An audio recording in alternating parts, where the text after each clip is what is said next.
자, 안녕하세요. 횡하네 오늘.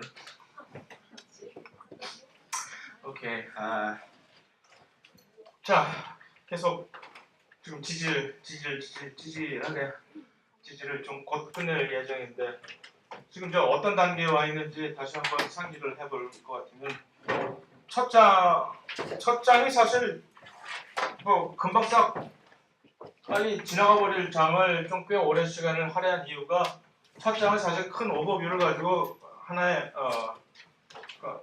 분위기 잡는데 꽤 중요한 정보들이 있기 때문에 두 번째 장에서는 이 지금 네 가지 이 벌써 3장이지 참 이게 네 가지의 이 생명을 이루는 고분자 물질들이 물론 따분하고 그 다음에 복잡하고 이렇게 전부 다 외워야 될 것만 같은 그런 기분이 들고 하지만 그것들을 미리 확립해 놓으면은 이제 평생을 두고 여러분들이 전부 다 생물학을 곧 전공할 사람들은 전혀 아니지만 어쨌든 참 많이 도움이 될 거기 때문에 기본을 다지고 들어가면 좋아요.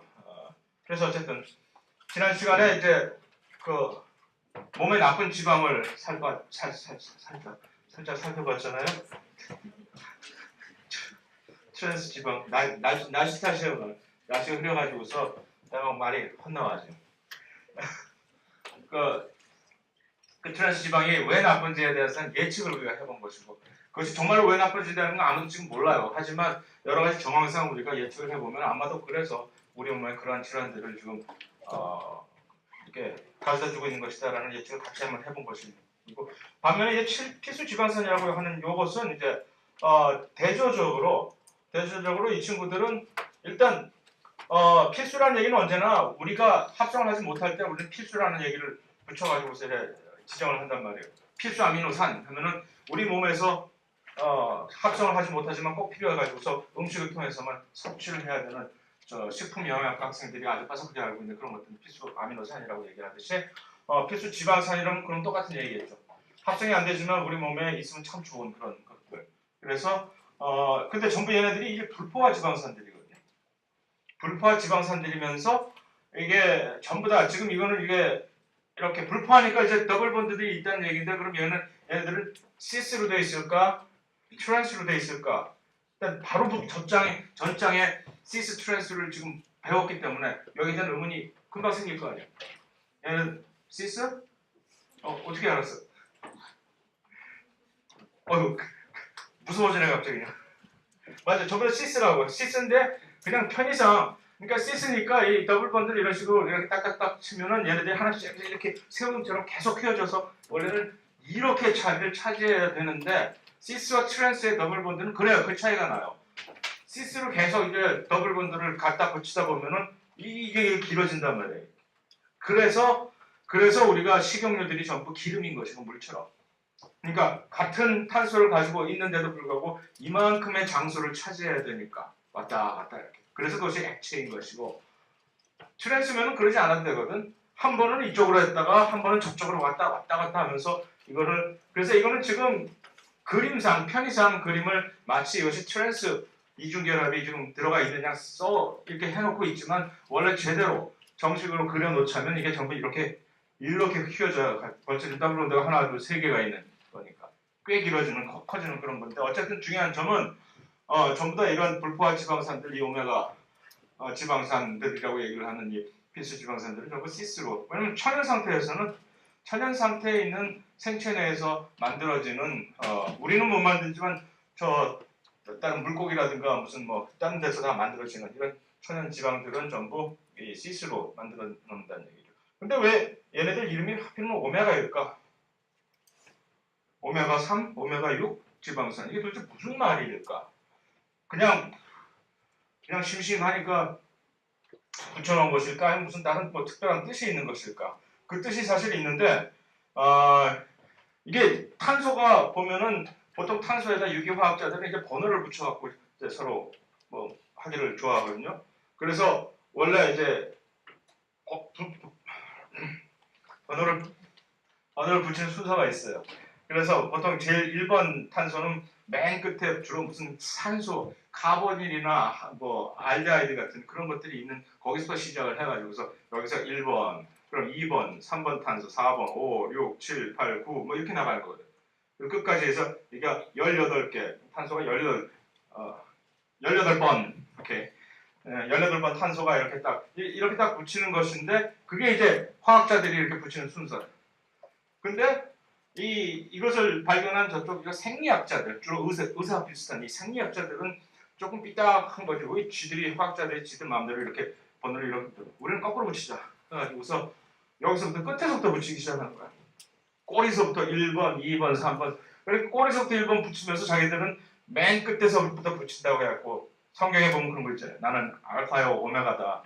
그 얘기가 나는 처음이요 시작이요 끝이니라가 나는 알파요 오메가다라고 얘기를 마치 내가 무슨 독실한 신자이냐 그렇게 얘기하는 게 오메가가 맨 끝이라는 뜻이거든. 그래서 끝에서부터 이것을 붙이기 시작해갖고 오메가 그래서 끝에서부터 붙이기 시작하는 넘버를 따르면 1번, 2번, 3번째 이중계열이 처음으로 시작되는 요거 그게 바로 오메가 3 지방산이고 끝에서부터 시작해서 오메가 1, 2, 3, 4, 5, 6번에 더블 본드가 있는 것은 오메가 6 지방산이고 그 얘기예요. 그래서 오메가 3, 오메가 6라는 얘기는 다름이 아닌 그냥 그 이중결합이 탄소 이중결합이 어느 위치에 붙어 있는 걸 지칭한다는 그런 얘기고 더 중요한 것은 그러니까 몸에 좋다라는 그래서 많이 드시오라는 그런 얘기지. 무조건 지방이라고 이렇게 막 피하려 그러지 말고 이렇게 이런 거 많이 드시면 좋습니다 하는 뭐 그런 얘기. 그래 많이 먹읍시다. 자 이제 중요한 지질이에요. 생명체에서는 아마 이것이 제일 중요한 지질이 아닐까라는 생각되는 인지질이라고 하는 것이 이제 딱 나와요. 파스팔리피드. 파스팔리피드에서 보면 특징은 이제 지방산 꼬리가 지방하면 일단 우리가 딱 얼핏 생각해야 되는 건 지방산 꼬리가 최대한 3개가 붙을 수 있잖아요. 그것들이. 그 에스터 결합인지 뭔지 아는 그 결합을 표현해가지고 에스터 결합과 글리코시드의 결합에 그거를 비교하라고 만약 묻는다면 뭐라고 대답하시겠어요? 예를 들어서 compare, 영어로는 compare and contrast라고 얘기를 하잖아요. 갑자기 딱 뜬금없이 내가 글리코시드 결합과 에스터 결합을 그런 식으로 compare, contrast 해라라고 딱 묻는다면 뭐라고? 축합, 그렇지. 둘 다. 글리코시드는 탄소 화물을 이렇게 붙이는 결합이고 에스터 결합은 지방산들을 이렇게 같이 붙여서 지방을 만드는 결합이지만 해놓고 그것이 이제 틀린 점이지. 같은 점은 둘 다 축합 반응이다. 축합 반응이라는 물이 빠져나가서 같이 붙는 공유결합을 형성하는 걸 축합. 그 축합 반응이 이제 계속 나온단 말이에요. 이제 단백질로 넘어가면 단백질 그들만의 축합 반응이 나올 것이고 핵산으로 넘어가면 핵산을 만들기 위한 그들만의 축합 반응이 나올 것이고 다만 이름만 같은 방식 다른 이름으로 살짝 둔갑해서 이렇게 나타나는 이름만 헷갈릴 뿐이지 똑같은 놈이다라는 게 아는 것이 중요한 것이고 어쨌든 그런데 여기는 지방산이 꼬리가 2개밖에 없다. 그리고 희한한 것은 이것이 훨씬 더 아수라백작이다. 그러니까 지방산이 원래 한쪽 겉은 약간의 친수성을 가지고 있고 보통의 이 꼬리는 전부 소수성이라서 약간의 양면성을 가지고 있다고 양친매성 또는 양친매성이라고 이제 붙여줬었잖아요. 양친매성. 영어로 이것을 엠피필릭이라고 하는 한쪽은 친수성, 다른 쪽은 소수성이라고. 이것이 훨씬 더 강력하게 이제 강조가 돼 있는. 왜냐하면 이렇게 생겨 있기 때문에 이제 자 지방산이 이 인지질의 이걸 도식을 쉽게 도식화한 인지질을 표현하라고 하면 이렇게 그냥 여러분들 책에 이렇게 잘 나와 있는데 그렇게 표현할 수가 있어요. 예. 그러면 이랬을 때 딱 얼핏 딱 보는 게 얘는 왜 꼬리가 2개뿐이야 지방산 꼬리가. 일단 보니까 똑같이 이 글리세롤이 있네. 글리세롤이 어디서 쓰였죠? 지방산 3개를 전부 에스터 결합을 하려면 글리세롤로 와가지고서 이렇게 하나씩 잡고 결합을 했었잖아요. 그 글리세롤이 있는데 왜 인지질은 전부 지방산이 2개뿐일까? 꼬리가? 라는 의문을 가진다면 그러니까 글리세롤이라는 얘기는 뭐가 3개 있다는 얘기죠? 요게 결합할 수 있는 OH, 알코올기가 3개가 있다는 얘기야. 그래서 하나당 너도 하나, 나도 하나 해서 지방산들이 전부 이렇게 붙어 있을 수 있다는 얘기인데 이렇게 글리세롤을 3개의 알코올에다가 이렇게 수소 떨어져 나가고 여기다 지방성 꼬리가 이렇게 붙어 있게 되면 이제 그것을 우리는 왜 이것을 가지고 좀 에스터 결합이라는 얘기는 산소를 사이에 두고 이렇게 뭔가 결합이 공기결합이 되어 있으면 이것을 에스터 결합이라고 한단 말이에요. 그래서 그것이 이제 그 에스터 결합을 보여준 것인데 여기는 뭐야? 왜 글리세롤이 있는데도 불구하고 지방산이 2개밖에 없지? 이유는 한쪽에 이게 붙어야 될 일을 이 위로 올려가지고서 머리를 위로 올린 것처럼 긴 머리를 갑자기 딱 따가서 위로 올린 것처럼 위로 치솟아 있는 거예요. 이게 한쪽 붙을 애가 이 지방산 대신에 인도 지금 산소를 가지고 있잖아요. 그 산소와 알코올하고 같이 결합하자. 에스터 결합. 똑같은 에스터 결합이지.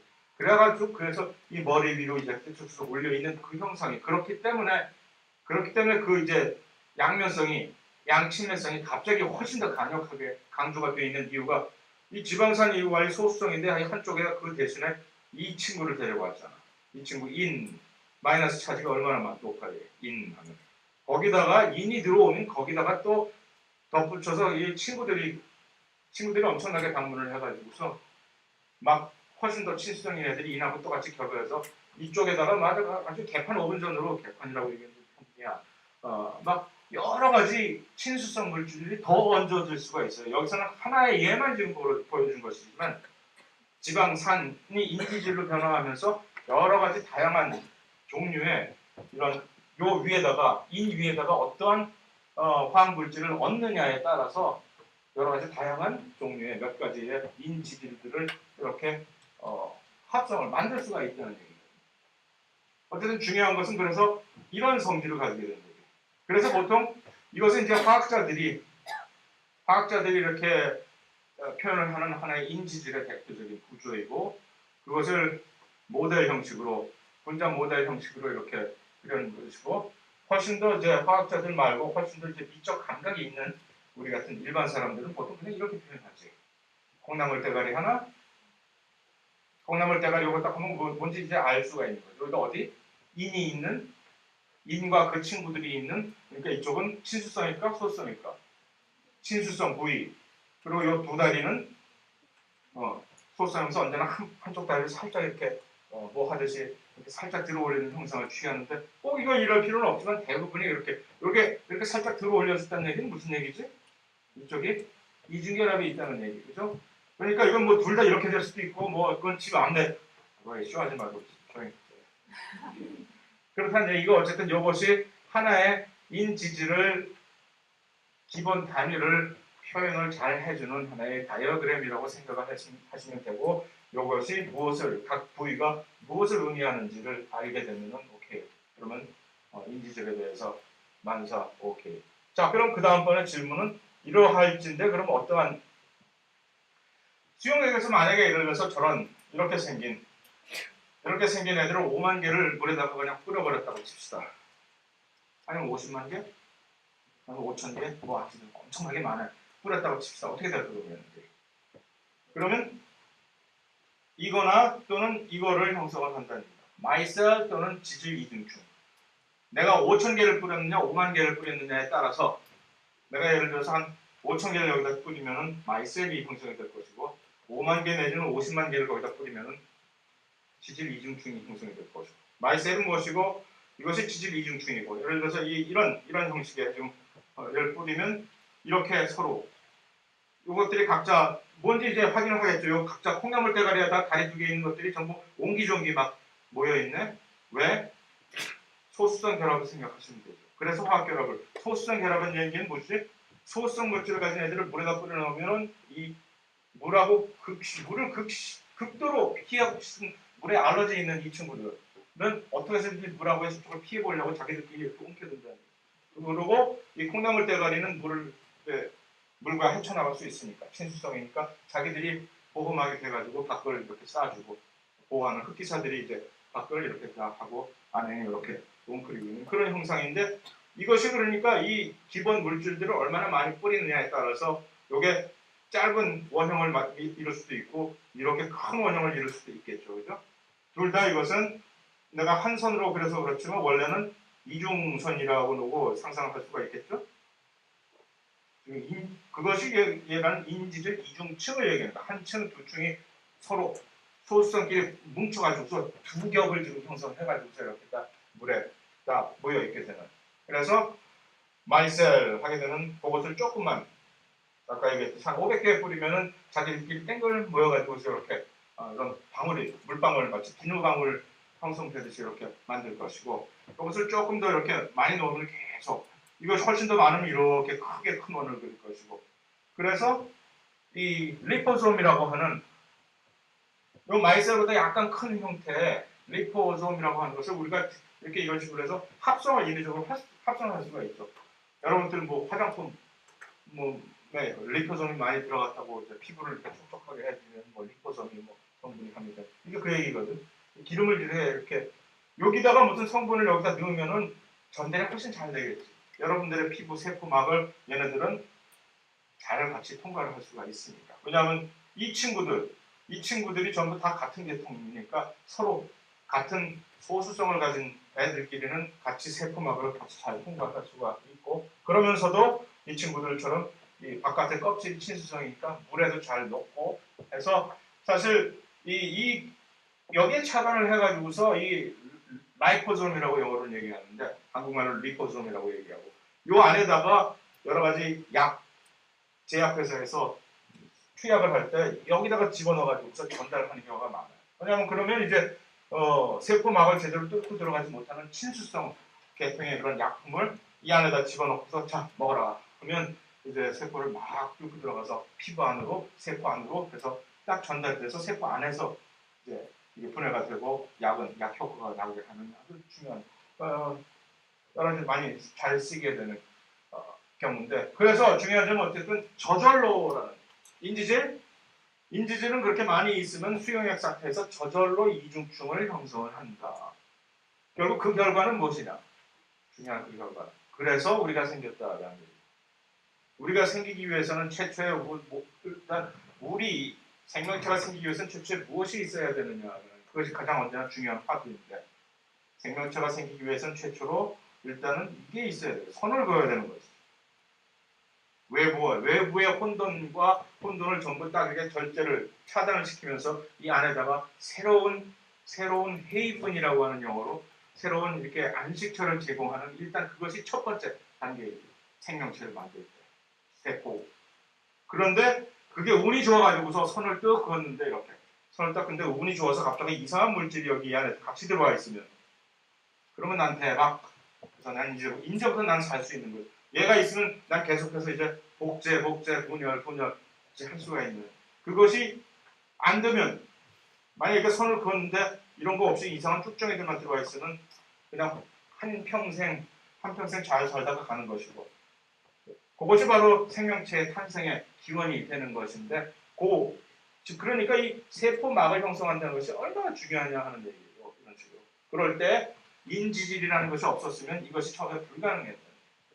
인지질이라는 것이 어쩌다가 생겨나가지고서 그러면 그것이 모이게 되면 어떤 특정한 지역에서 저절로 이렇게 자기들끼리 세포를 형성을 할 수 있었다라는 하나의 가설이 성립을 할 수가 있는 것이고 얼마나 정확한 가설인지 아닌지는 모르지만 어쨌든 현재 우리는 그 결과로 이렇게 세포 막대를 전부 이렇게 똑같이 다 가지고 있다는 사실은 절대로 부인할 수 없는 사실이고 자, 마지막으로 이 지질의 여러 가지 종류들 중에서 콜레스테롤이라고 하는 콜레스테롤은 일단 스테로이드의 일종이라고 얘기를 왜냐하면 콜레스테롤을 얘기할 때 이렇게 생긴 특이적으로 생긴 이 고리의 구조 이것을 우리는 스테로이드 링이라고 얘기를 합니다. 이런 식으로 세 개가 축구공 문양을 표시하는 육각형이고 여기 오각형 하나가 옆에 딱 달려있는 그런 특이적인 링 구조, 고리 구조를 우리는 스테로이드 링이라고 얘기해요. 네? 그래서 그 스테로이드 링을 가지고 있는 거기다가 여기 몇 개의 사슬로 연결된 탄소들이 딱 있으면 이것이 처음에 시작해서 콜레스테롤이 되는 거거든요. 그래서 이것이 콜레스테롤이고 모든 스테로이드 계통의 호르몬은 그러니까 스테로이드 계통의 호르몬의 대표적인 것 두 개만 지금 여기 보여드리고 있지만 이거 말고도 또 여러 개가 스테로이드 계통의 호르몬이에요. 왜 이것을 스테로이드 계통의 호르몬이라고 했어요? 보통 우리가 줄여서 스테로이드 호르몬 하는 이유가 전부 그 호르몬들은 전부 똑같은 스테로이드 링 구조를 가지고 있는 화학 구조를 가지고 있는 그냥 스테로이드 호르몬. 그래서 에스트로겐이나 테스토스테론 같은 것은 그런 대표적인 스테로이드 호르몬이고 그 기능은 무엇을 하고 있는지 우리도 흔히 대충 들은 풍어로 다 알고 있는 것이고 예. 한데 이것들이 전부 다 어디서 생겨나냐 하면은 이 친구 처음에 콜레스테롤로부터 시작을 해가지고서 콜레스테롤을 약간 살짝만 모양을 변조하면 이제 에스트로겐도 만들고 테스토스테론도 만들고 그 다음에 또 다른 글루코코리코이드라고 나중에 가면은 스테로이드 계통의 호르몬이 또 있어요. 그런 것들도 만들고 그러니까 이거 없으면 안 되겠네. 이 콜레스테롤 없으면 이런 걸 합성을 할 처음에 이 물질이 없어지는 거니까 이거 분명히 있어야 되겠네. 그렇죠? 그래서 우리 몸에서 반드시 있어야 되는 것. 그런데도 우리가 그렇게 계속 발시를 하고 미워하는 콜레스테롤이긴 하지만 있어야 되는 거예요. 두 번째로 이것뿐만이 아니라 아직도 난 무슨 뭐 나의 여성상이나 남성상 같은 건 전혀 관심 없어. 중성으로 살면 어때? 필요 없어. 라고 얘기를 한다 하더라도 스테로이드 콜레스테롤은 필요한 이유가 일반적인 세포 안에서도 지금 세포 지금 다 이제는 이것이 뭔지 알겠죠? 이런 것만 보면은 콩나물 대가리와 꼬리만 보면 이것이 무엇인지 이제는 알겠죠. 그죠? 거기다가 이것이 이중층을 형성하고 있으면 이것은 무엇을 뜻하는 거다. 얘는 세포막이다라는 것이 그냥 그림이 딱 나와버리는 거지. 그 세포막의 중간중간에 지금 노란색으로 지금 박혀있는 얘가 뭘까? 콜레스테롤이 지금 박혀있는 거예요. 내가 흔히 좋아하는 비유가 이 콜레스테롤이 세포막에 이렇게 박혀있는 이유는 콘크리트 빌딩에 철근 박혀있듯이 이렇게 박혀있는 것이다. 콘크리트가 단단해 보이긴 하지만 철근 안 박혀있으면 그냥 흐물흐물하고 그냥 무너져 내리는 이런 건물이듯이 우리 세포막에 인지적 이중층에 이 스테로이드가 안 박혀있으면 너무 힘이 없어서 그냥 완전히 뭐 어떤 힘을 지지를 할 수 없는 그런 형편없는 구조물이 되어버리는 거니까 그러니까 굳이 무슨 뭐 스테로이드 호르몬을 만들기 위해서 필요하다 그것도 보면 중요하긴 하지만 이거 훨씬 더 중요한 일이에요. 그렇기 때문에 우리 몸의 모든 세포는 정상 일정한 양의 콜레스테롤을 언제나 공급을 받아야 공급을 받거나 아니면 어디서 공급원이 끊기면 우리 몸 안에서 스스로 합성이라도 하든가 해야 되는 아주 중요한 문제예요. 이게 예? 콜레스테롤이. 그런데 문제는 그게 너무 많이 혈관을 통해서 그게 원래 정상적으로는 보통 우리 같은 사람 몸에서는 주로 간에서 우리 몸에서 각자 도생을 물론 할 수도 있지만 야 그렇게 하지 말고 내가 알아서 다 해줄게 해가지고 주로 간에서 전부 합성을 해서 쫙쫙 보내주거든 혈관을 통해서. 그런데 이제 그게 너무 많다 보니까 너무 많이 이렇게 돌아다니다 보니까 그게 혈관에 쌓여서 이제 나중에 우리가 보게 될지 못 보게 될지 모르지만 여러 가지 동맥경화라든가 하는 그 문제를 보게 되는 건데 자 이제 그 동맥경화의 문제를 일단은 잊어버리더라도 그러면 이제 무슨 문제가 생기는지 일단 금방 상상을 할 수가 있어요. 합성을 한 콜레스테롤을 혈관을 통해 가지고서 각 세포로 좀 수송을 한다? 무슨 큰 문제가 봉착을 하게 될까? 혈관이 막힌다? 어떻게 막히죠? 붙어서 비슷한 문제긴 한데 꼭 굳이 그건 너무 많았을 때 얘기지만 콜레스테롤을 일단 콜레스테롤은 뭐지? 지질을 혈액에다 좀 던져놓는단 말이야. 무슨 문제가 생길까? 혈액은 어떻게 뭐죠? 물에다 지금 기름을 던져 놓고서 잘 가라 하고서 잘 가겠지라고 생각을 하면 이게 잘 갈까? 안 가겠지. 그래서 이거 지금 어떡하지? 그래서 이제 이 생겨난 게 LDL이라는 얘기예요. 큰 그림으로. 그래서 이 LDL이라는 약은 무엇을 뜻하냐면은 low density lipoprotein이라고 해서 이런 형식으로 해서 콜레스테롤을 운반하지 않으면 혈관을 통해서 못 가기 때문에. 바깥에 뭐가 있을까? 이 지금 동글동글이들이 전부 다 콜레스테롤 하나의 알갱이들이고 바깥을 이렇게 둘러싸고 있는 여러 가지 뭐 이상한 이것들이 뭘까? 이름 자체를 생각해 보세요. 리포프로틴이란 뭘까? 왜 이름을 리포프로틴이라고 했을까? 지방과 단백질이 합성체인 걸 리포프로틴인 거지. 그러니까 무슨 얘기일까? 콜레스테롤 지방을 물에 잘 녹게 하기 위해서 겉껍질에 단백질 코팅을 지금 한 거죠. 주먹밥, 콜레스테롤 주먹밥을 여기 앉아 꽁꽁 뭉쳐놓고 바깥쪽에다가 물에 잘 녹는 단백질로 코팅을 한번 싹 싸고서 이제 물에 던져놓으면 이 바깥에 있는 단백질들이 물하고 이렇게 딱 헐쳐나가서 잘 가겠죠. 그게 바로 LDL이에요. 콜레스테롤 운반체. 그런데 그러면 세포에 다 도달했을 때 이제 무슨 문제가 생기지? 두 번째 반대의 문제가 생깁니다.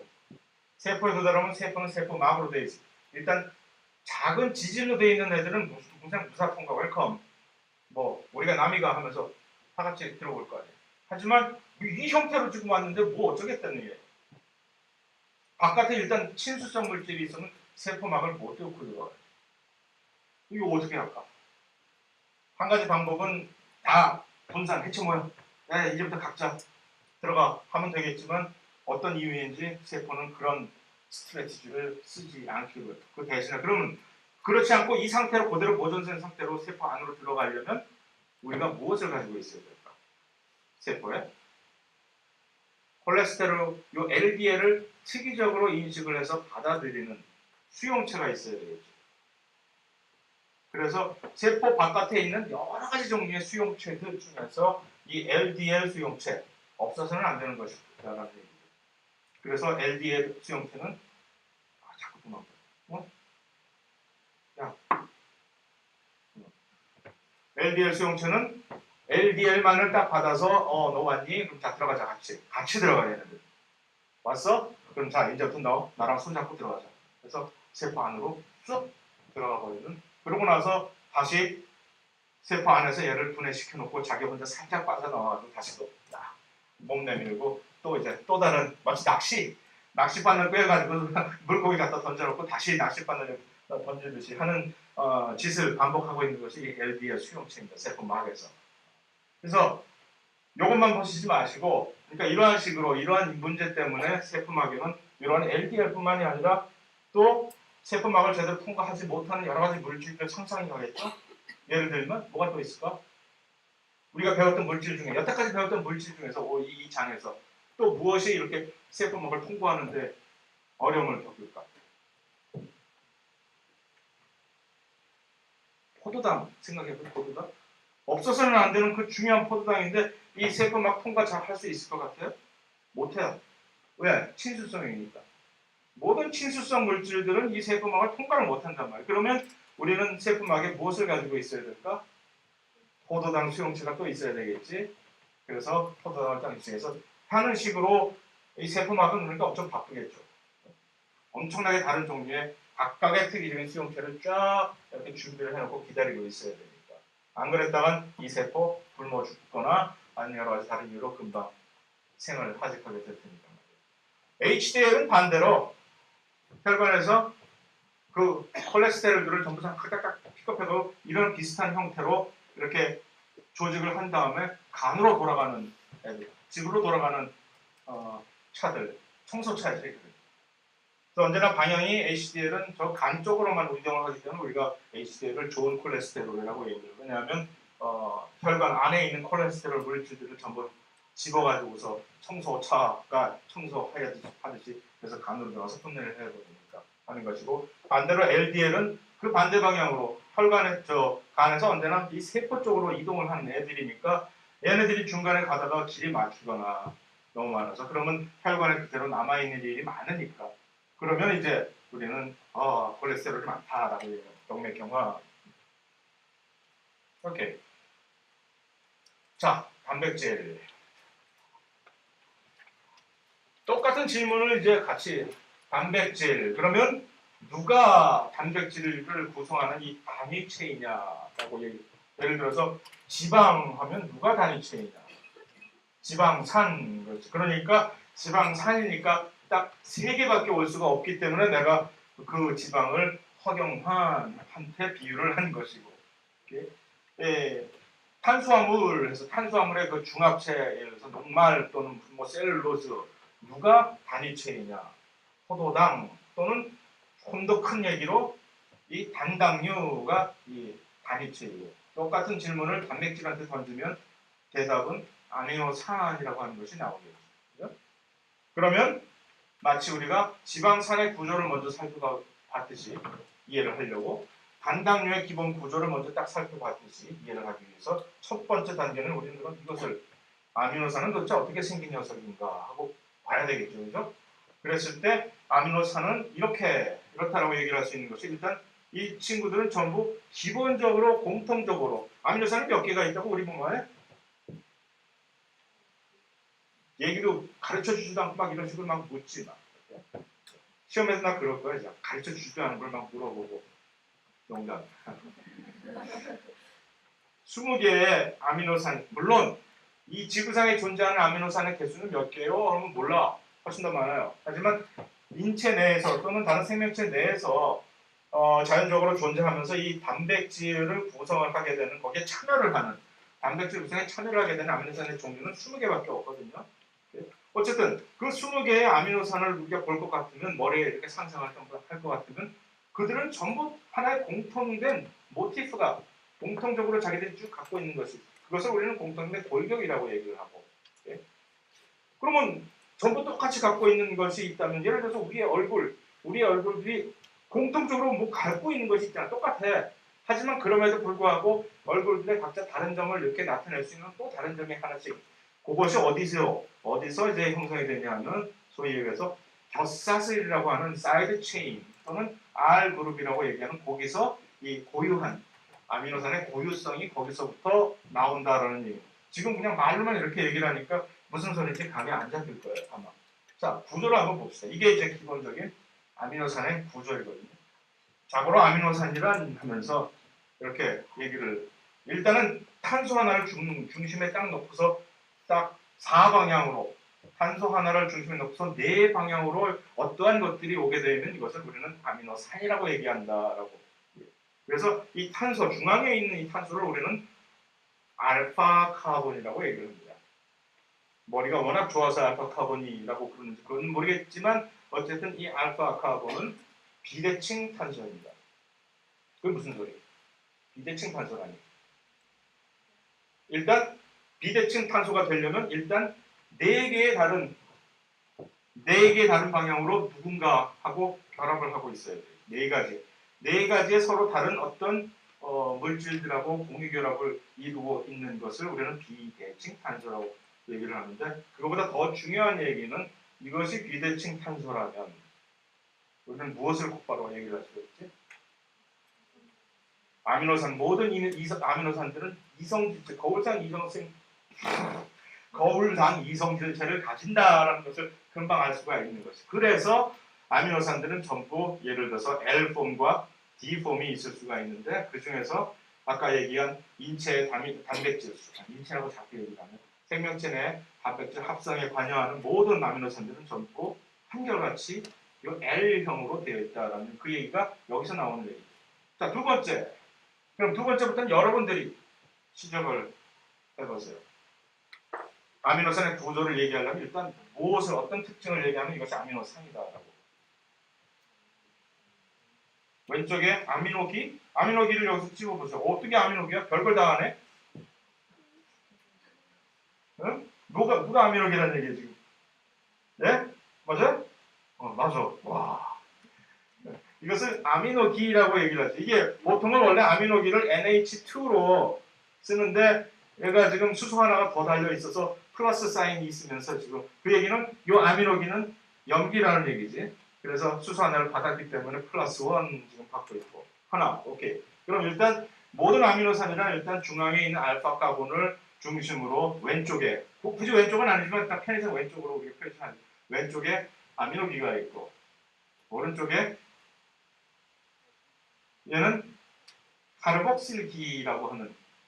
그래서 여기 아미노산 이름이 아미노산이라는 얘기가 카르복실릭 애시드 아미노산이라서 아미노 그렇게 얘기를 하는 거예요. 얘는 산이니까 수용액상에서 수소 금방 쫓아내버리고 자기 혼자 이렇게 마이너스 차지 하나 가지고 있는 거예요. 그래서 둘 다 똔똔이겠네. 이쪽에 아미노기의 플러스 차지랑 카르복실기의 마이너스 차지를 서로 똔똔 쳐서 보통 아미노산은 별다른 이변이 없다면 정기적으로 중성을 띄우고 있겠네. 최소한 이 단계에서. 자, 거기까지 잘 디파인을 해오고 있어. 그러니까 알파 카본이 있다. 비대칭 탄소인. 그 다음에 양옆으로 이렇게 아미노기와 카복실기가 있다. 거기까지. 그럼 그 다음은 그 다음으로 여러분들이 발견한 특징은 여기서 아미노산에서 수소가 하나 꼭 들어있다. 오케이. 수소가 중요해. 물론 여기에 딱 하나 왜 예외가 있어요. 아미노산 20개 중에서 이 수소를 발견을 할 수 없는 예외가 딱 하나 있긴 한데 그거는 어쩌다가 그렇게 중간에 나중에 변종이 생긴 것이고 일단 처음에 시작할 때는 이렇게 꼭 해도 수소가 있어야 되는 수소. 그 다음에 나머지는 그것을 이제 우리는 거기까지 하면 여기까지가 무엇일까? 골격. 그것이 아미노산의 공통된 골격을 얘기하는 거예요. 어떤 아미노산이든지 간에 이것은 그대로 똑같이 같이 나오게 된다는 얘기예요. 그러면 아까 얘기했듯이 그럼에도 불구하고 아미노산을 그 고유한 고유성을 나타내주는 부분이 여기 오는 거지. 요 R로 표현되어 있는. 여기서 R이란 아무나. 여기서 R이란 아무나. 너도 좋고 나도 좋고 아무나 여기서 공유결합 탄소와 공유결합을 할 수 있는 애들이 전부 R 그룹을 대신할 수가 있는 거죠. 그냥 그러니까 우리가 그냥 편의상 R로 그냥 표기를 해버리는 것이고 이 R로 표현되는 여러 가지 화학 구조는 천차만별로 어떤 친구들은 여기에 그냥 예를 들어서 메칠 하나만 올 수도 있고 간단한 어떤 친구는 여기다 줄줄이 탄소가 한 7개가 쭉 이렇게 나와서 이렇게 막 뻗어나가는 그런 것이 또 R로 올 수도 있고 그러면 그것들이 각자가 다른 아미노산이 되는 거죠. 오케이. 그럼 이제 아미노산에 대해서는 아무 걱정이 없는 거죠. 전부 이런 것들만 보면 아미노산. 시험에 혹시 뭐 이상한 화학 구조를 딱 먹고 이것이 아미노산인지 아닌지 결정하라. 전혀 어려운 게 아니겠지. 이대로 얘 비대칭 탄소에 그거 하나 결정해놓고 거기에 수소 하나 있어? 있네. 아미노기, 카복실기 있어? 있네. 그 나머지는 그 다음에 아무거나 와도 되는 거니까. 그러면 넌 아미노산. 자, 그 아미노산들이 줄줄이 공유결합을 이루는 그 결합 이름이 이제 그 축합 반응, 새로운 축합 반응이 나왔습니다. 이게 펩티드 결합이라고 하는 것입니다. 이름 자체가.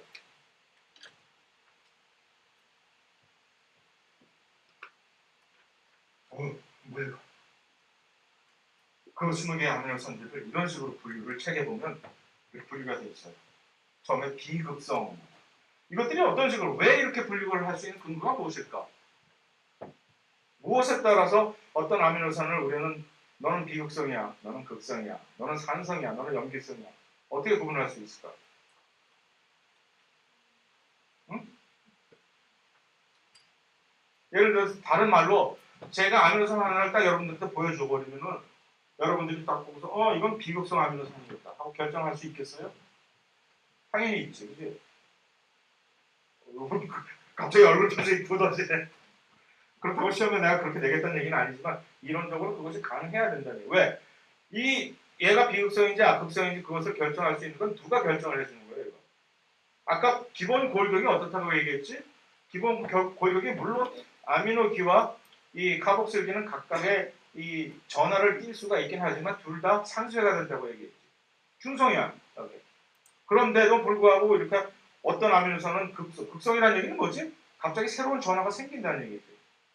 비극성이라는 게는 새로운 전하 없이 그대로 계속 유지가 되고 있다는 얘기고 산성이라는 것은 전하뿐만이 아니라 전하인데 거기가 훨씬 마이너스 진짜 적나라한 산성 때문에 마이너스 차지가 지금 생기고 단순한 전하가 아니라 완전히 이온이 지금 이온화가 되어 있다는 얘기가 산성이고 마이너스 이온으로 염기성이라는 얘기는 그것이 이제 이온화가 되어 있는데 플러스 이온으로 이온화가 되어 있다는 얘기고 그럼 뭘까? 무엇이 그것을 결정을 해줄 수 있을까? 바로 얘지 얘. 아까 그 기본 골격은 다 똑같다고 얘기를 했잖아요. 그러면 이 R그룹이라고 하는데 누가 오느냐에 따라서 얘가 갑자기 비극성이 되고 그럼 산성이 되고 그게 둔갑이 되는 거예요. 네.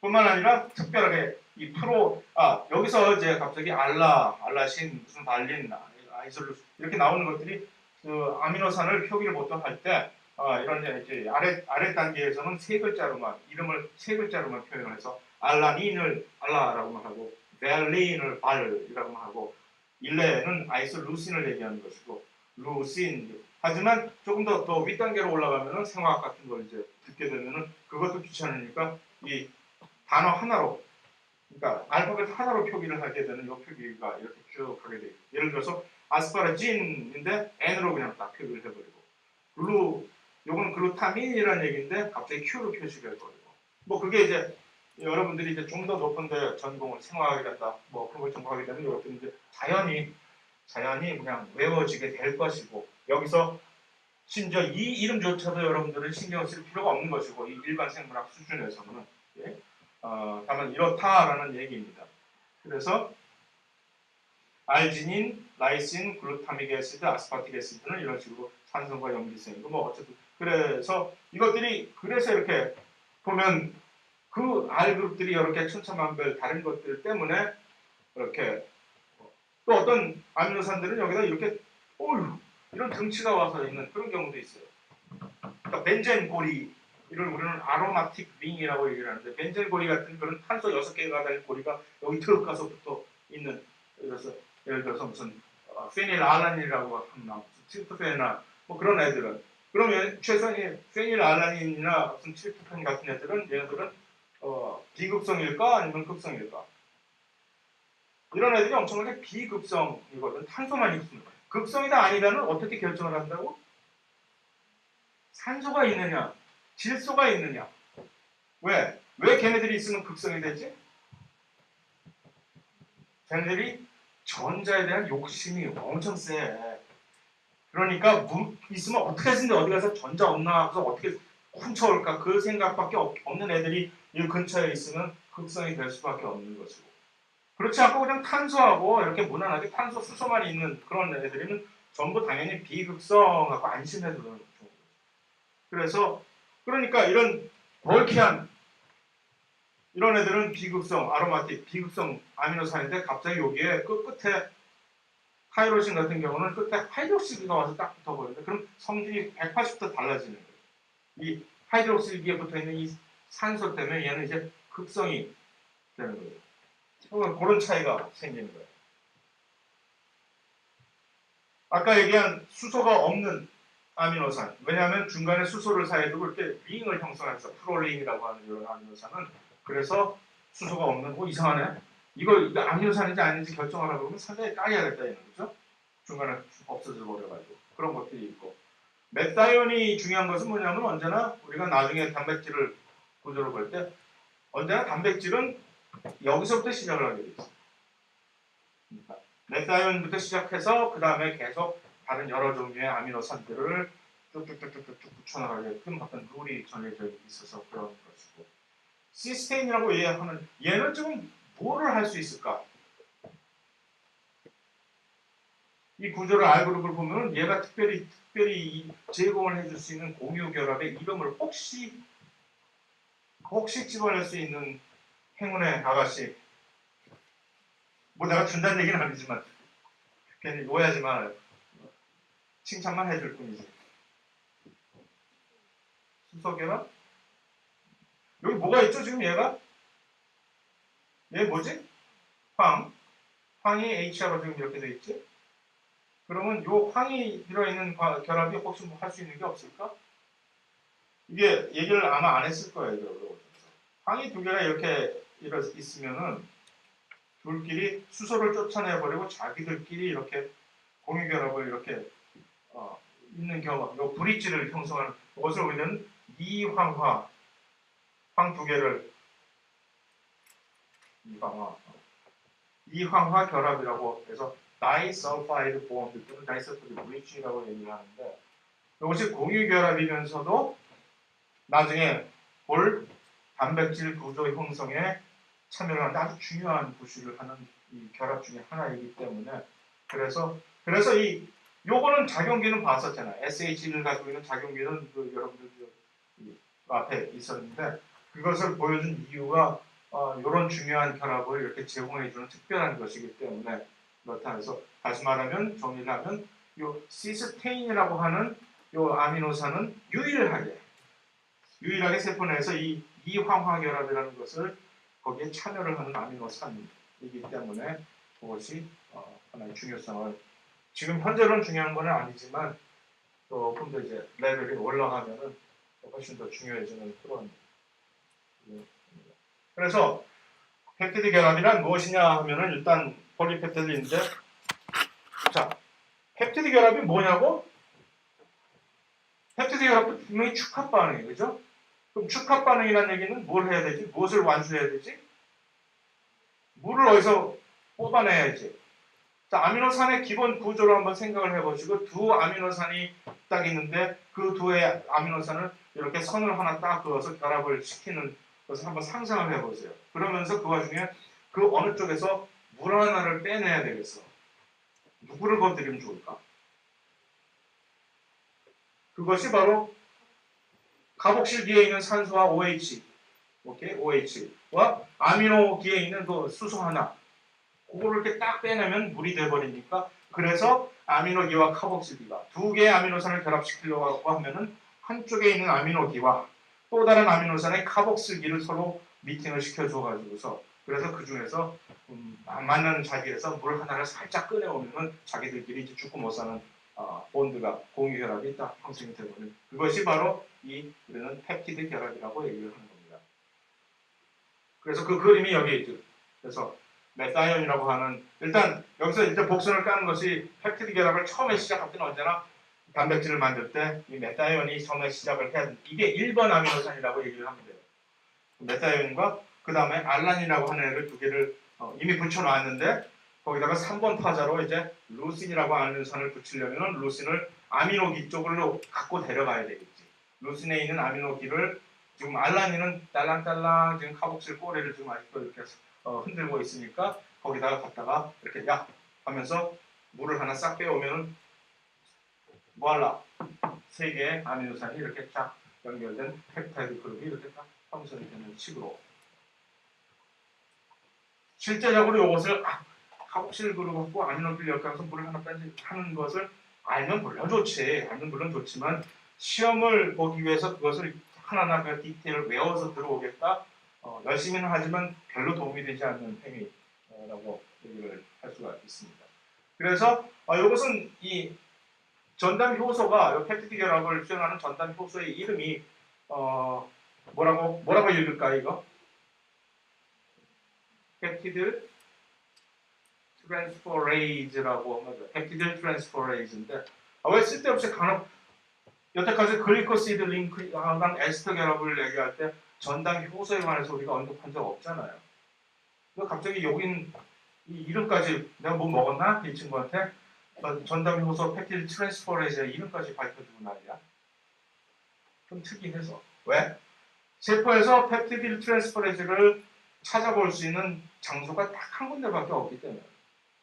글리코시드 결합을 시키는 그 효소, 에스터 결합을 할 수 있는 효소, 뭐 하는 것들은 여기저기 세포 안에서 막 해주고 다니는 여기저기 발길을 차고 있을 텐데, 이 세포 안에서 펩티드 트랜스포즈를 찾을 수 있는 딱 장소는 딱 한 군데밖에 없어요. 어딜까 그것이? 많은 걸 알고 있네. 이 세포 안에는 리보솜이라고 하는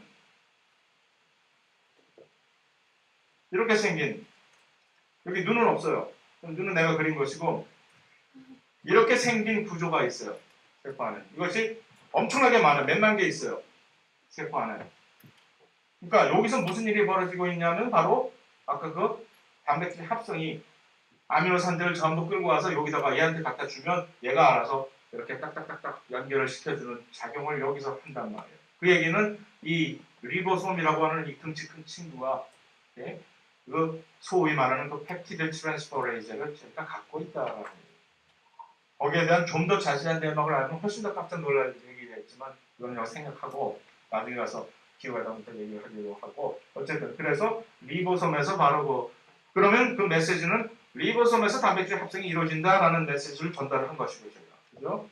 그 다음에 또 한 가지는 그렇기 때문에 세포 안에서 펩티드 트랜스포레이즈라는 그 효소를 발견할 수 있는 장소는 여기밖에 없다.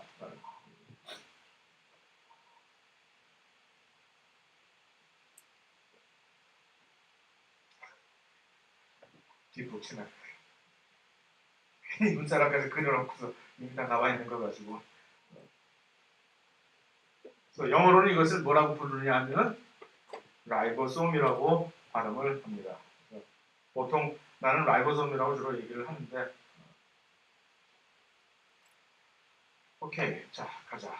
그래서 또 한 가지 중요한 중요하다라기보다 아주 이제 편리한 사실이 이런 식으로 쭉 체인을 아미노산을 메타이온부터 시작을 해가지고서 붙여나가기 시작하면은 어떠한 현상이 벌어지는지를 우리는 금방 또 알아챌 수가 있을 것입니다. 왜냐하면 일단 세 개의 아미노산을 이런 식으로 결합을 시키다가 중간에 점심시간도 지났고 해서 밥 먹으러 가버리면 이렇게 딱 남아있는 아미노산인데 이것을 우리는 이제 이 이름을 폴리펩타이드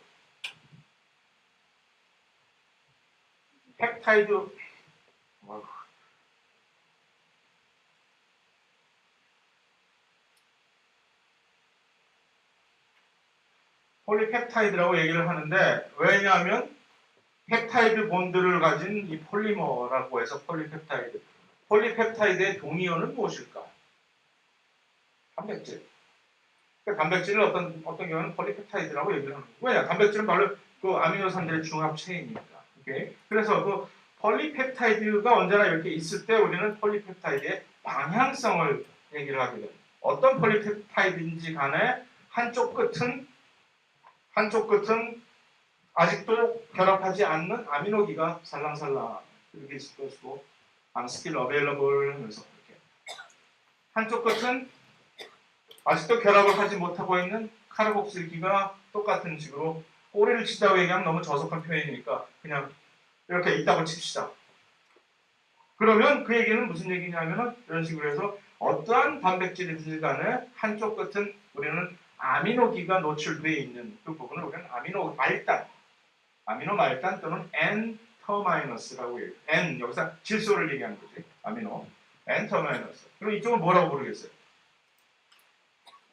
카복시 터마이너스 또는 줄여서 C 터미너스 얘기로 해버렸는데 그래서 이제 사람들이 단백질을 얘기를 할 때 어쩌고저쩌고 하면서 N 터미널에서 5번째에 있는 아미노산이 어쩌고저쩌고 얘기를 하면 그게 무슨 소리인지 아는 거죠. 그러면 처음에 단백질의 처음부터 1, 2, 3, 4, 5번째 아미노산을 우리는 얘기합니다. 우리는 또 단백질의 저 끝부분, 단백질 합성이 끝난 다음에 끝부분에 어떤 아미노산을 특정하게 지칭해서 얘기를 하고 싶으면 저 C터미널에서 20번째 있는 뭐 아미노산 이렇게 얘기를 해버려서 이렇게 서로 대화가 될 수 있는 그런 아미노산 단백질의 방향성이 이런 식으로 펩타이드 본드의 그 특이성 때문에 결정이 된다는 얘기죠. 자, 재밌는 문제를 하나. 이런 문제를 만약 내가 낸다고 치면 어떻게 해결을 할까? 알지닌, 아미노산 알지닌이라고 하는 이 알지닌의 분자식이 지금 이렇대요. 맞네. C6H14N 2O2. 어쨌든 그렇다고 칩시다. 알지닌 분자식이 이렇대요. 그런데 그러면은 이 알지닌, 똑같은 알지닌 10개를 쭉 가져가고서 펩타이드 결합을 통해 가지고서 만든 폴리펩타이드를 한번 분자식으로 쓰시오. 한번 어떻게 써야 돼요? 일단 이 10개를 가져와야 되겠지, 그치? 이 문제가 지금 여러분한테 묻고자 하는 그 숨은 뜻은 무엇인가?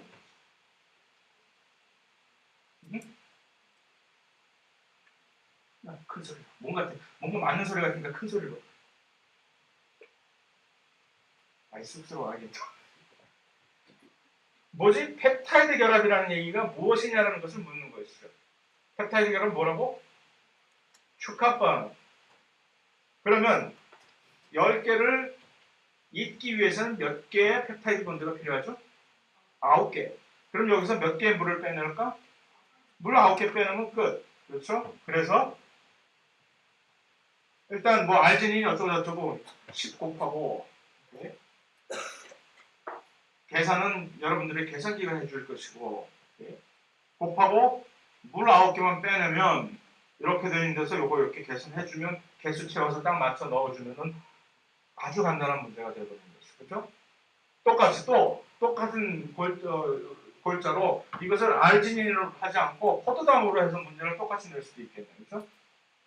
포도당은 포도당의 분자식 이렇게 딱 준 다음에 포도당 20개를 가지고 글리코시드 결합으로 해서 만든 녹말에 분자식을 써라라고 하면 20개 할 게 아니라 그러면서 19개 물만 빼내면 끝난다는 얘기가 되는 것이죠. 이건 더 재밌는 문제가 나오네.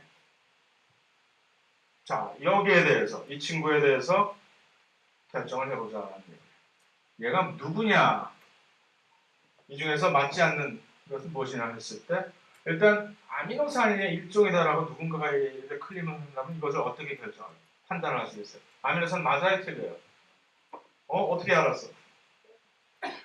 자, 일단 그럼 아미노산의 그 구조의 룰에 맞는 어떤 알파 카본을 찾아야 되겠지. 그 알파 카본이 누구지? 여기서? 밑에서 두 번째. 그렇지. 얘를 중심으로 수소가 하나 있고 한쪽으로 이게 왜 이쪽이 서로 안 있잖아. 그 얘기는 카본이 4개의 공격을 하고 있으면 서로 막 돌아간다고 얘기를 했죠. 그러니까 이게 이렇게 꺾어져 있나 이쪽으로 가나 이게 사실 똑같은 얘기지. 그러니까 마치 한쪽 팔은 아미노기, 한쪽 팔은 왼쪽 팔은 카복실기하고 똑같은 얘기예요. 그래서 이쪽에 카복실기 있고 이쪽에 아미노기 있고 수소 있고 알파 카본이고 왜냐하면 알파 카본이라는 여기에 이 셋 중에 하나가 안 오면 되는 거죠. 그죠? 그러면 이 전체가 전부 다 이게 뭐? R그룹이네. 그죠? 그래서 이거 아미노산 맞네. 오케이, 알았어. 두 번째. 그리고 아까 좀 전에 얘기한 다이설파이드 본드가 나오네. 다이설파이드 본드를 만들 수 있을 것이다 라고 일가를 했을 때 yes or no? 이거 있네 이게. 얘만 있으면 무조건 다이설파이드 본드를 할 수 있다. 오케이. C는 어떨까? 한 개의 비대칭 탄소를 가지고 있다. yes or no?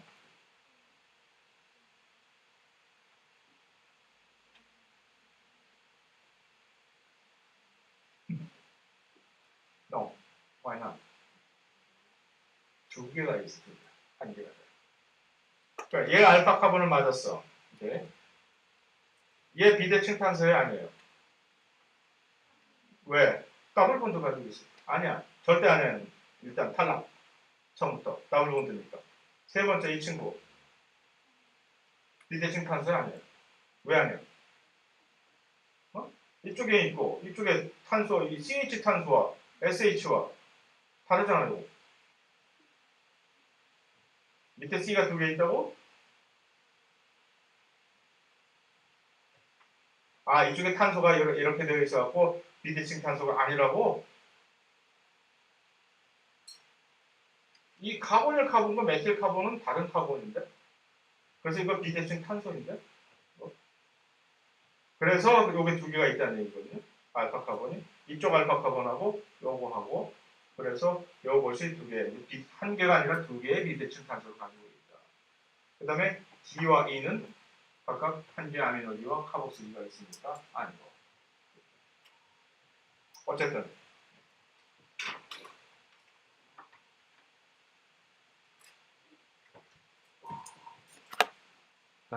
오케이. 단백질은 왜 특별하냐 하면은 단백질은 그 구조가 지질이나 무슨 탄수화물처럼 이렇게 진부하고 훨씬 더 진부한 핵산이 아니라 아주 고유한 각자의 구조를 가지고 있을 수 있기 때문에 단백질 하면 우리가 무엇을 떠올릴 수 있냐면 단백질 하면 뭐가 제일 떠오릅니까? 효소. 단백질 하면 일단 효소라는 단어가 떠오르게 되거든요. 왜? 거의 대부분의 효소는 단백질로 만들어져 있습니다. 왜 그럴까?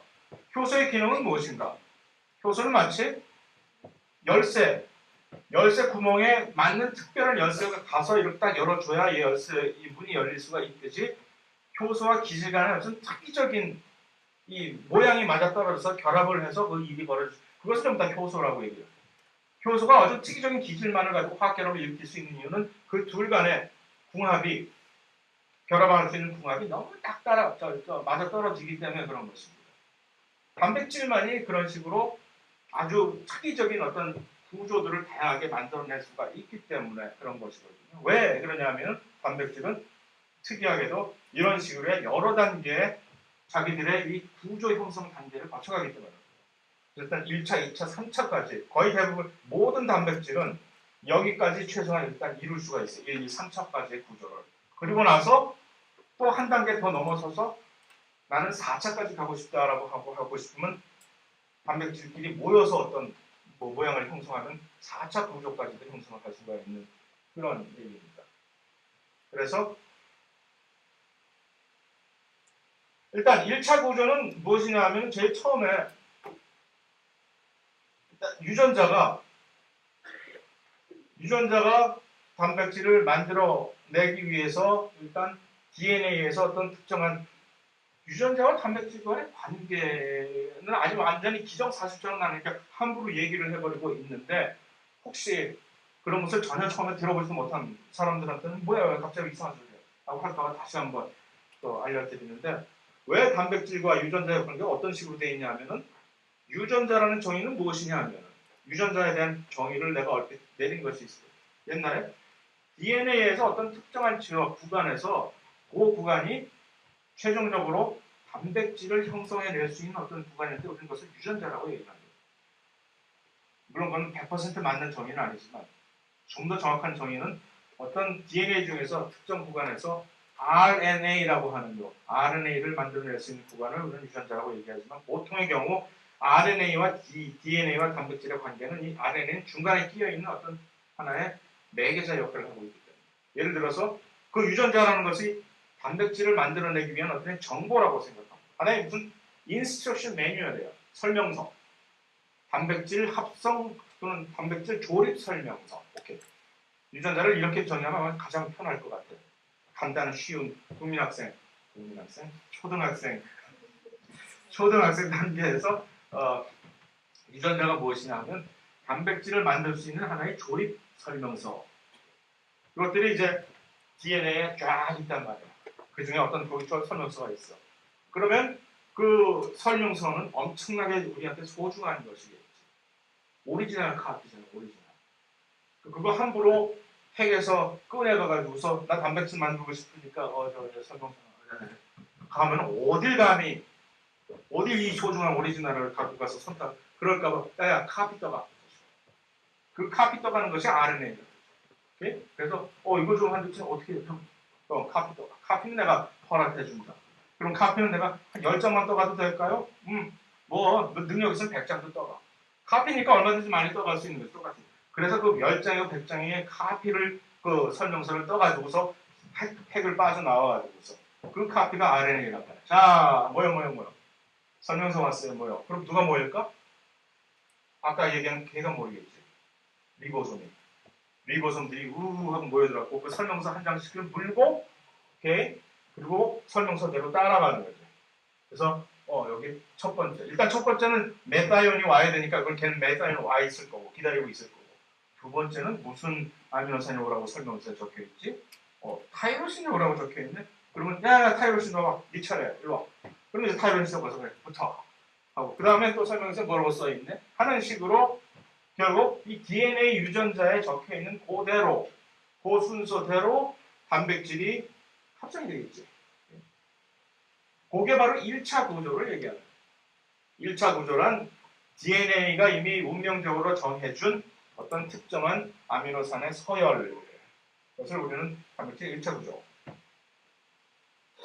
2차 구조는 무엇일까? 2차 구조는 거기서 한 단계 더 나아가서 그런데 그런 식으로 이렇게 저절로라고 얘기하면 DNA가 좀 섭하겠지 이제 자기는 열심히 생각을 열심히 해서 창의적으로 뭔가를 나서 기다리고 있어 주었는데 어쨌든 2차 구조는 그렇게 했더니 거기서 갑자기 뭐 이상한 것들이 생겨버리는 거예요. 여기서 그 1차 구조를 그러면 냈더니 저절로 자기들끼리 막 이렇게 땡글땡글 휘인다든가 나선다든가 아니면 아주 병풍을 세워놓을 때 우리는 이렇게 약간 각을 세워서 이렇게 병풍을 세워놓잖아요. 그런 식으로 병풍처럼 그런 식으로 이제 폼을 한다든가 하는 그것들이 저절로 어떤 특정 지역에서 예를 들어서 단백질이 여기서부터 여기까지가 쭉 1차 구조를 쭉 뻗어 나왔다 하면은 어떤 특정 지역의 아미노산이 어떤 애들이 와 있냐에 따라서 요 일부 지역에서 갑자기 뺑글뺑글 꼬인다든가 리본도 봐요. 리본도 우리가 길게 이렇게 딱 갖고 있으면 저절로 리본이 이렇게 중간에 이렇게 꼬여버리잖아. 하는 식으로 한다든가. 아니면 어떤 특정 지역은 그 어떤 특정한 아미노산들이 있는 것에 의해서 이런 식으로 얘네들이 병풍처럼 이렇게 자기들이 나열을 한답니다. 하는 그 둘 중에 하나.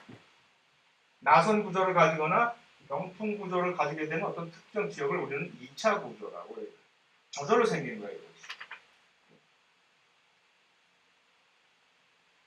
그래서 알파 나선 또는 베라 병풍이라고 체제에 보면은 좀 더 자세한 그 알파 나선과 베라 병풍 구조가 중요한 거는 그것은 저절로. 왜? 그렇게 해야만 이 에너지가 가장 안정적인 상태의 에너지를 취할 수 있기 때문에 그냥 마치 우리가 인지질을 물에 뿌려놨을 때 저절로 자기들이 이렇게 모여서 이중충을 형성하듯이 요 알파 또는 베라 병풍 지역을 형성하는 지역이 이렇게 생기는 거예요. 그게 2차 구조. 네? 그러니까 다시 단백질의 2차 구조는 요거 두 개밖에 없다. 3차 구조는 이것들이 훨씬 더 글로벌한 종이를 그냥 하나 꾹 찢어가지고서 마음대로 뿌겨버리듯이 임의로 종이를 뿌겨버리는 저 방법도 여러 가지가 있잖아요. 여러분들의 기분에 따라서 하는 식으로 막 종이 뿌겨넣는 그런 식으로 되는 것이 이제 단백질의 3차 구조가 되는 거예요. 그래서 우리는 그것을 3차 구조는 단백질이 이렇게 접히는, 그래서 단백질 접힘 또는 프로틴 폴딩이라고 해서 이것이 바로 어떤 식으로 접히느냐에 따라서, 네? 그래서 단백질의 어떤 특정한 구조가 여기서 생겨나는 거죠. 그 마지막으로 4차 구조는 그렇게 접혀진 단백질들이 한 개 이상이, 그러니까 2개 이상이 와가지고 서로 이제 상호작용을 하면서 하나의 기능을 같이 수행하게 되면 이제 우리는 3차를 또 훨씬 더 지나가서 3차 구조는 이렇게 생겼지만 이렇게 생긴 3차 구조를 가진 두 친구가 같이 이렇게 모여서 일을 하기로 결정을 하면 우리는 새로운 구조를 논하게 되는 거잖아요. 그것을 우리는 4차 구조라고 얘기를 하게 되는 거예요.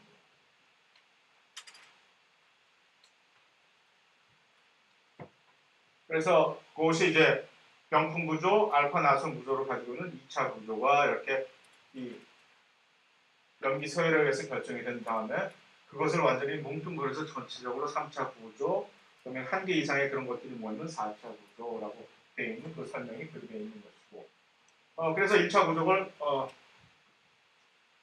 결국 아미노산 20개를 가지고 어떤 식으로 경우의 수를 가지고 조합을 하느냐에 따라서 1차 구조가 결정이 되는 것이고, 아까 얘기한 2차 구조는 이건데 2차 구조의 중요한 점 두 가지는 일단 이것이 부분적인 구조라는 거 설명했듯이 전체적인 구조가 아니라 어느 특정 부분에서만 생겨나는 2차 구조이고 그것이 나선형이거나 또는 병풍형이거나 이렇게 된다는 거고, 훨씬 더 중요한 것은 이겁니다.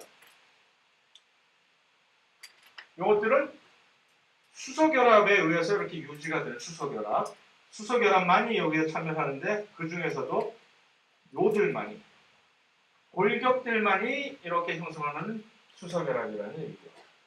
그 얘기는 아미노산의 그 고유성을 지금 이렇게 주고 있는 그 겹사슬 R그룹들은 이 2차 구조 형성에 전혀 관여를 하지 않는다는 얘기죠.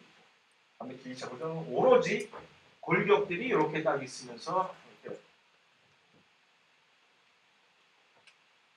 그럼에도 불구하고 참 희한한 것이 왜 그러면 아미노산의 염기 서열에 의해서 어떤 지역은 2차 구조로 알파를 하고 어떤 지역은 베타를 하고 하는 의문이 생길 수도 있겠죠. 왜냐하면 R그룹은 전혀 신경도 안 쓰는데 왜 그럼 골격들은 전부 다 똑같을 거 아니에요. 그럼에도 불구하고 걔네들이 수소결합만 참여하지 않는다는 얘기이지 걔네들의 존재 때문에 어떤 친구들은 이렇게 딱 틀어지기도 하고 그러면서 그 구조가 틀어진 구조가 어떻게 유지가 되느냐? 이 골격들의 수소결합이 붙들고 있기 때문에 그렇게 된다라는 부연 설명을 지금 하는 겁니다. 어쨌든 면역학적으로 가장 안정적인 구조이기 때문에 저절로 생긴다라는 얘기고 3차까지 끝낼 수 있을까 하면 끝내보자. 그래서 이건 자동, 저절로. 3차는 이제 완전히 접힘의 결과로 된 폴리프의 전체적인 구조를 얘기하는 것인데 3차가 틀린 점은 여기서 이제 2차와 3차의 차이점이 여기서는 이제 겹사슬들이 골격이 아닌 그 아미노산들의 겹사슬들이 간의 수소 결합뿐만이 아닌 비공유 결합들이 전부 다 개떼처럼 전부 다 같이 참여를 하는 비공유 결합의 예를 다시 한번 여기서 복습을 하는 시점에서 다시 한번 읊어봅시다. 어떤 것들이 있었죠? 비공유 결합, 수소 결합이 하나 있었고, 그 다음에 이온 결합이 있었고, 뭐 만데르인지 뭔지 이상한 만데르발스 결합이 있었고, 또 오빠 난 물이 무서워 하는 소수성 결합이 있었고, 마지막으로 얘는 비공유 결합은 아니지만 참여를 하는 친구가 또 하나 있어요. 이황화 결합이 얘는 비공유 결합 아니야. 그런데도 이 3차 구조를 형성할 수 있는 이유는 공유 결합의 특징은 뭡니까? 공유 결합하면 뭐 어떤 특징을 떠올리지?